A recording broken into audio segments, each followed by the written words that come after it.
I've enjoyed reenacting with the Revolutionary War reenactors in Machias.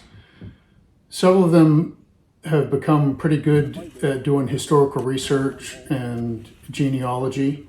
It was interesting having meetings, and some of them would come in and share information of tidbits of things that they'd discovered that had been forgotten through history and that we weren't finding in any history books.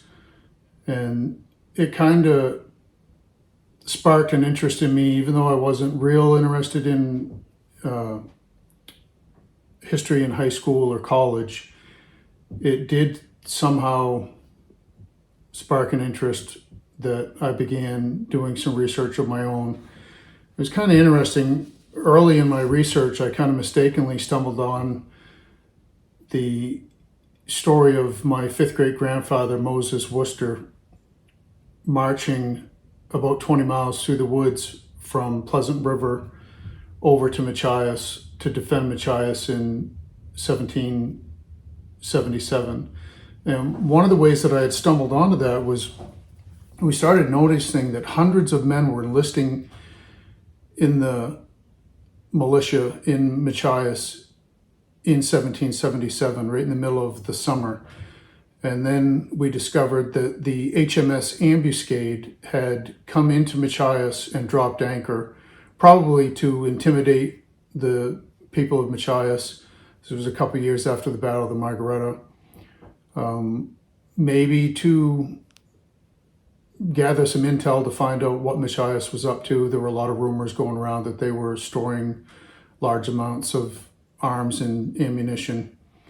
The Battle of the Margaretta took place in June of 1775. It was the first naval battle of the American Revolution.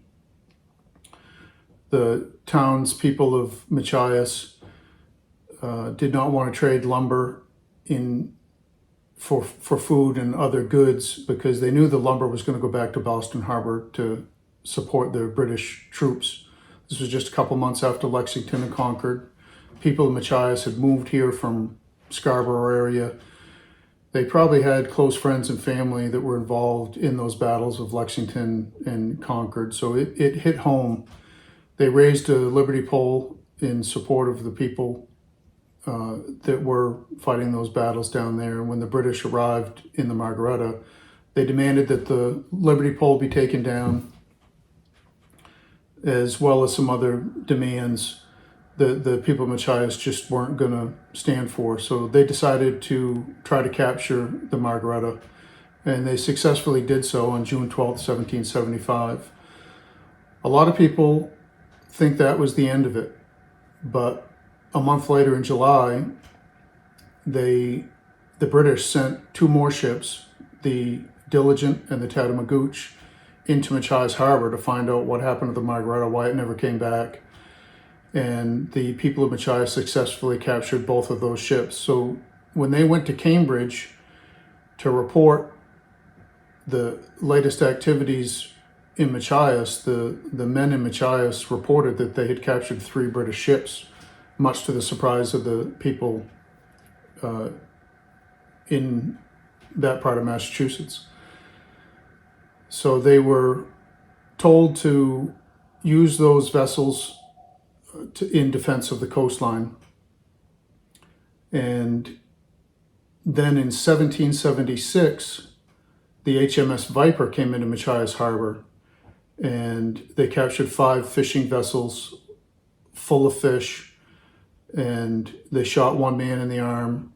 The battle went on for about 3 days. It was around July 6th through the 9th, shortly after the Declaration of Independence had been signed. We don't even know if the people here in Machias had received word yet that the Declaration of Independence had been signed. But that battle with the HMS Viper is another critical historical piece in the Margaretta.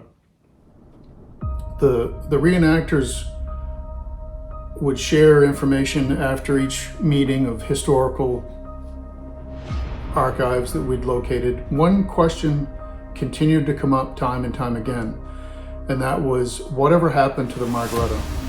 This is a critical vessel to American history. It was the first naval battle of the American Revolution.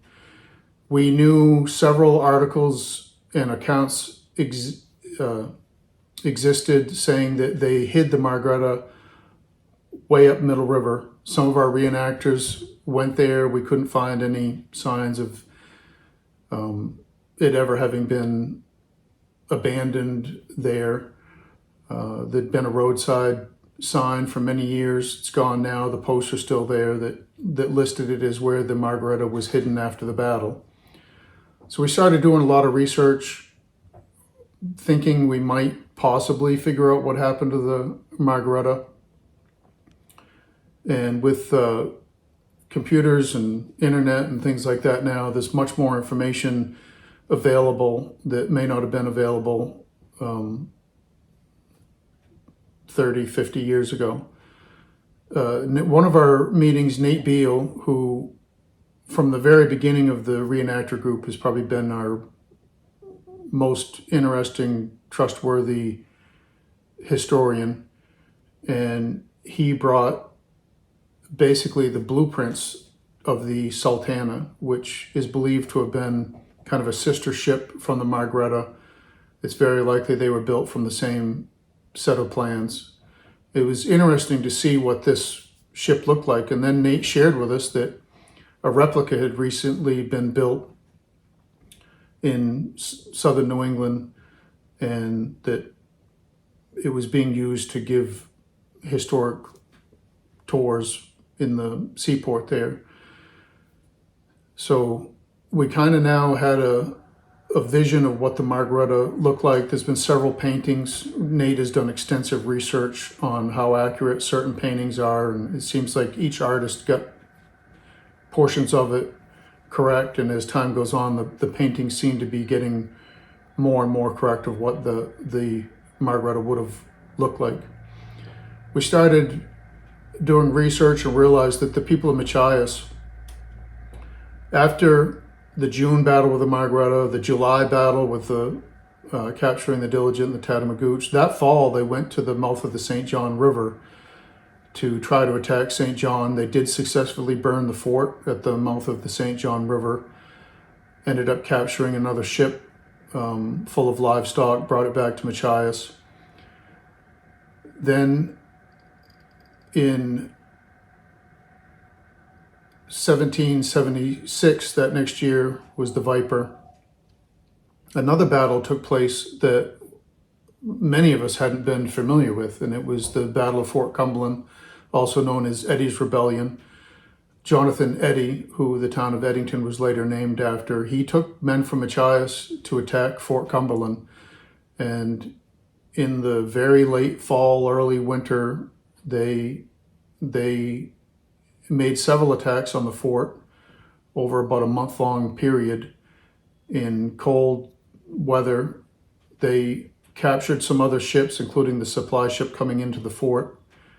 And from our research, it appears that they were very close to capturing the fort when two British vessels full of British Marines arrived at the fort, probably not knowing what was actually taking place, just by happen chance, and ran Jonathan Eddy and the men from Machias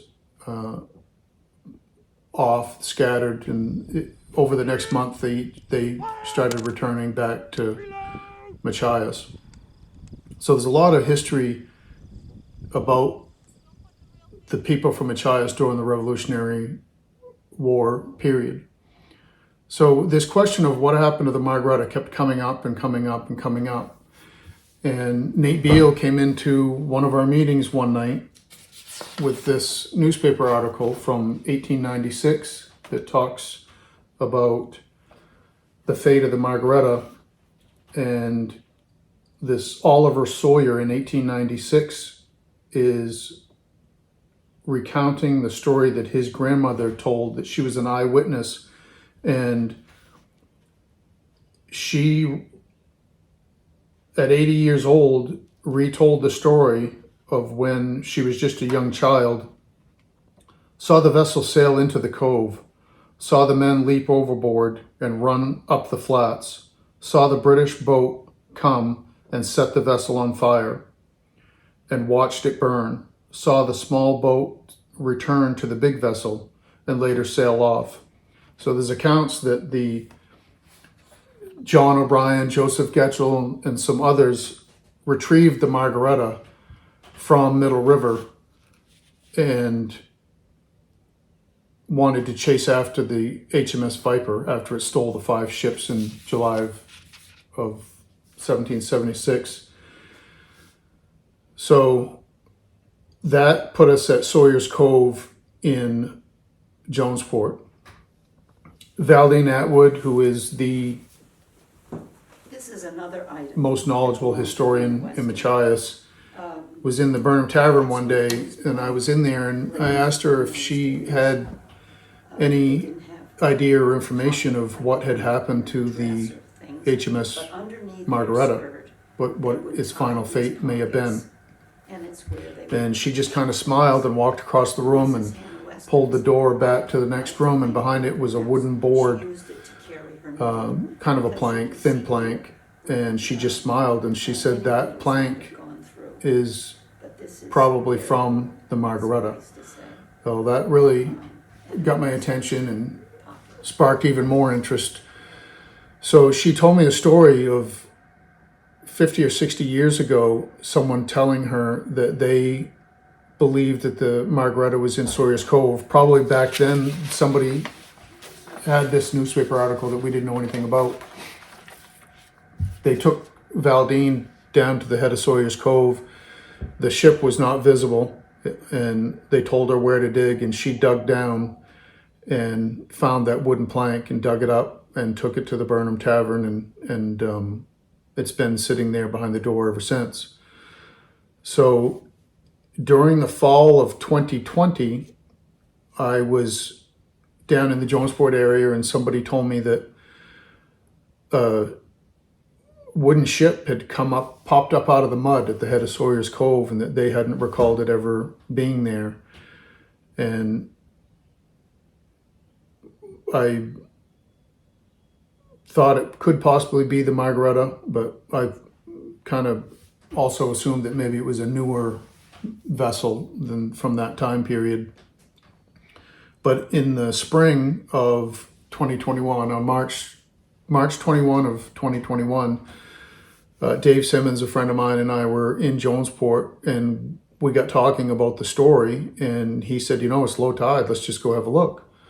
So we went down and looked over, and we could see the ribs and some planks and things sticking up, and we got pretty excited, ran around the shoreline, went over, and we just kind of took some quick measurements, and it really lined up with those blueprints that Nate Beal had shown us from the Sultana. So we were pretty excited, and we both had worked with the lead state archaeologist Arthur Speece in Augusta on other projects and things in the past, so we felt he was the most appropriate person to reach out to, and we did, and he was more excited, more interested in it than what I had anticipated that he would be. And a month later, he had some archaeologists from the University of Maine Orono come down, and I met them there. They did some measurements, analysis. They did some mapping with a drone just to kind of get our first baseline of the site. And they seemed very interested. One of them had some maritime archaeology experience from a previous job, and felt that this was worth pursuing, that it deserved further investigation. So when they reported that back to Art, he asked me to go down and get some key samples. And so I went down and collected a few samples that were likely small unattached samples that were likely to either disappear by looters or with the tide coming and going, that they could be moved by the tides and lost. But he wanted some samples that he could send away for the first step of actual lab analysis. And he reported back a short time later that the samples were red oak and white oak, which was a good sign to get us back into that time period. He then had an experienced maritime archaeologist come who spent a few days down there doing analysis and wrote up a report. And in the report, he said that he didn't feel that it was a naval vessel because the ship was not built to maritime specifications. Well, back to Nate Beal again. He had early on, when we first were meeting and sharing information, had mentioned that the Margaretta was actually rented or leased from a merchant in Boston Harbor, and probably never intended to be used as a true military vessel. It was actually a small tender in Boston Harbor to carry people, supplies, gear from the inner harbor to the outer harbor to the HMS Preston, which was a much larger military vessel. So it really was just a small tender ship that was sent to Machias with the Unity and the Polly just to carry some British Marines as a military escort. So we shared that information with the archaeologist that the ship would not have been built to military specifications. So that put us back into investigating mode. And Dave Simmons knew that the state police had some new 3D mapping equipment, a Faro machine, and that they were looking for a location to do some training. And they were invited to come down and map the scene to provide very accurate information right down to millimeters for Dr. Spees in Augusta. So they came and they were able to map it out in great detail. And it was interesting because you could see that certain parts and pieces had moved and shifted from the first drone that University of Orono did compared to the one that the state police did. So now we had a very good baseline of what was there and the size of each timber, rib, plank, and everything. So that was valuable information to have. Shortly after that, Dr. Spees invited Nathaniel King, another archaeologist, to visit the site. We went down and we ended up making a few sites over the next few years, a few site visits over the next few years. And some core samples were taken from some of the timbers where you basically hand turn a drill into the timbers.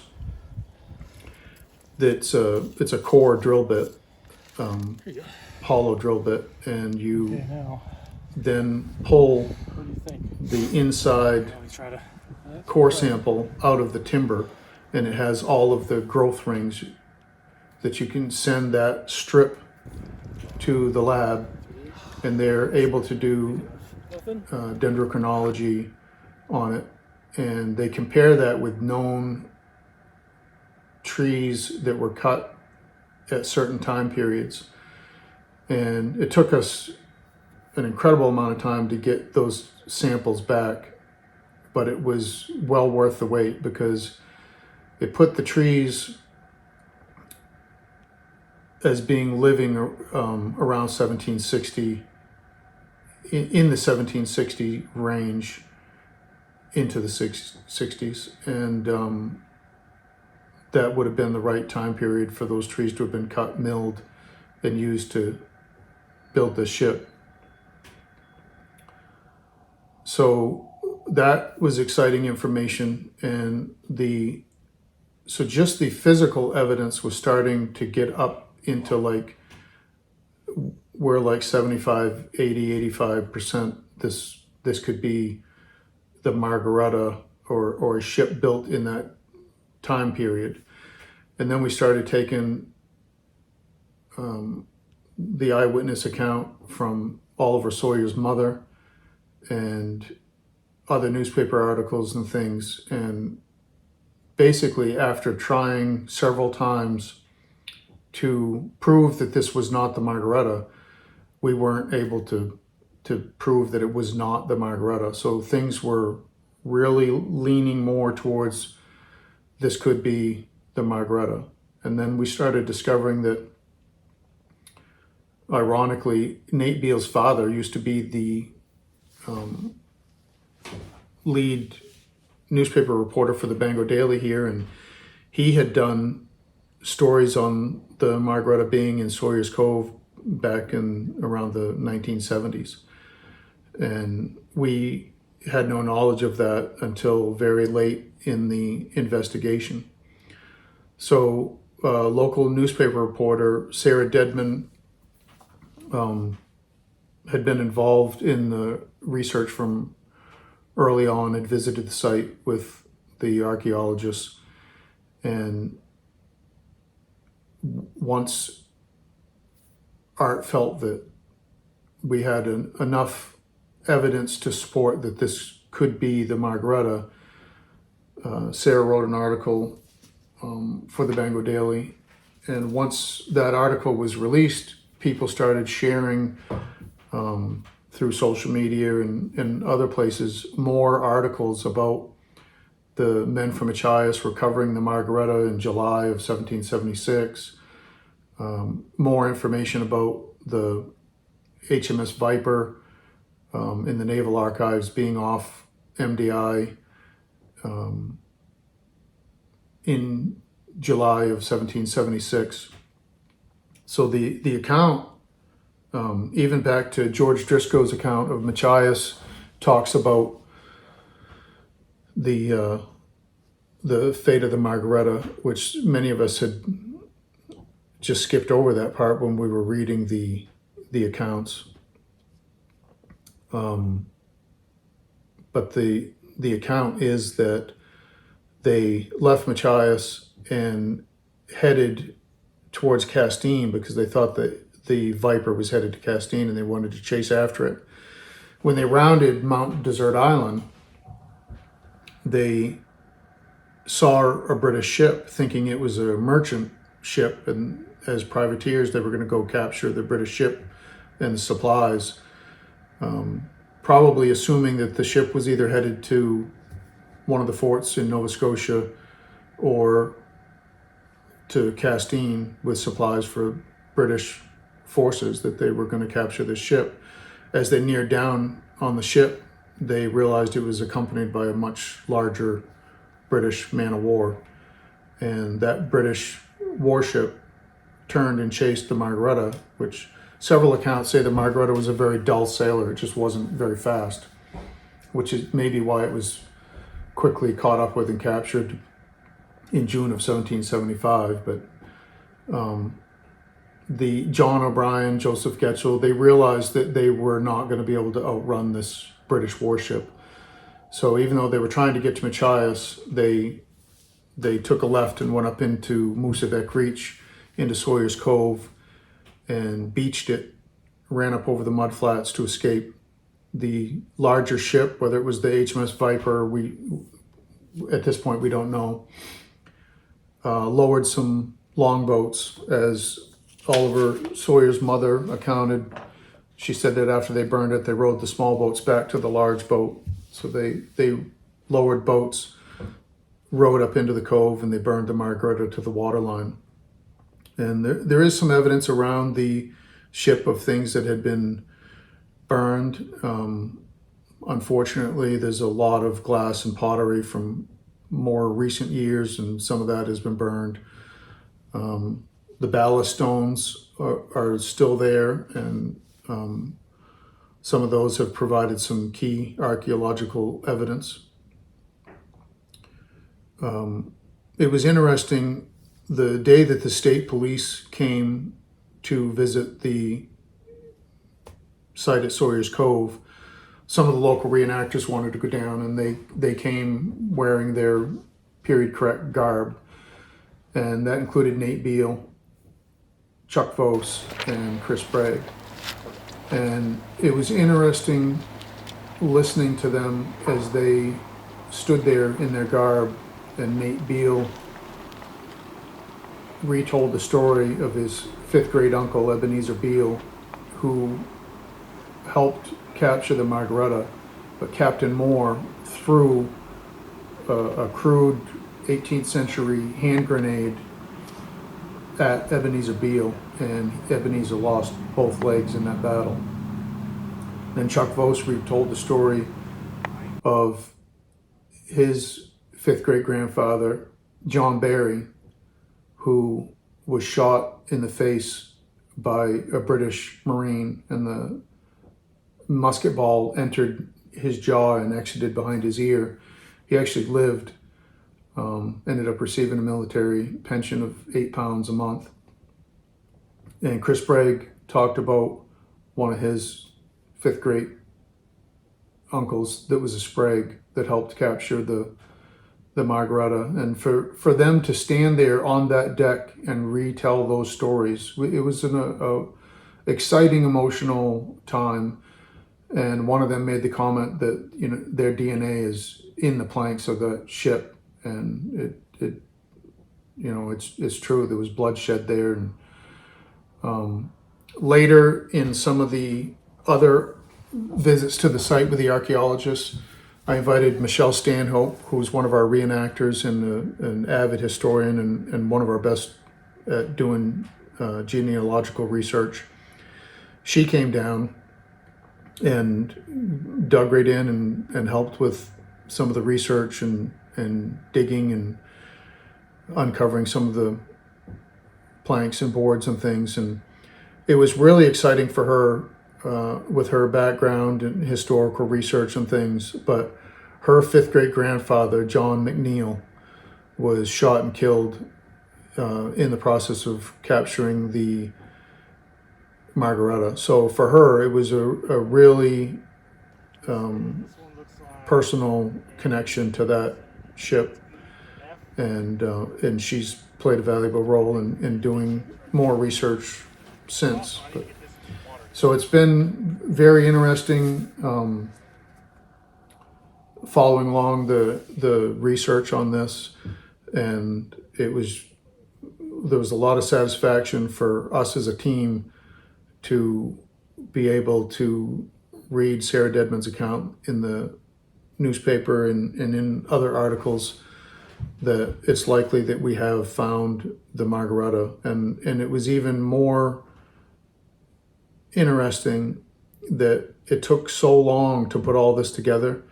And then that newspaper article was released on June 12th, which is the day that the Margaretta was captured 250 years ago.